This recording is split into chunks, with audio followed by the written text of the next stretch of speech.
have to quickly move on, Nikki. There's so much we still don't know, isn't there? What's your next question? So the next one's about implications for childhood vaccination, and it's, should children be vaccinated the way they are for measles, and what do we need to know and study before childhood vaccination is even considered? Oh, nice one for you, Jenny. Are you up for that one? Sure. I would love to. Well, I guess, of course, I think the first thing is that we need, if we are considering mass vaccination of children, we need to test the vaccines in children. So that's kind of a no-brainer. But I would also say, and I kind of presented a bunch of data, that the idea of mass vaccinating children long into the future, such that we provide this long-lasting immunity that's going to lead to disease, at least local eradication, seems extremely unlikely because transmission blocking immunity is so much shorter.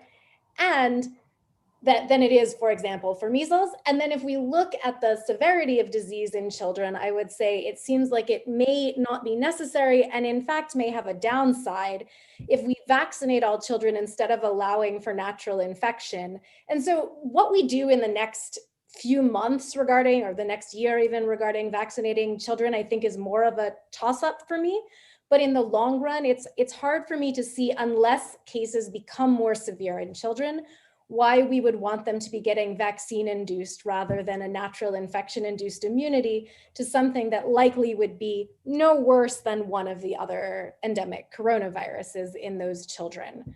So I guess the key things are to be measuring disease severity in young children, and how that changes with variants, and looking at long-term consequences of COVID in young children. But if all of those play out the way we see, I would say we're not going to build up herd immunity by vaccinating children, and we're probably not really going to be reducing deaths either.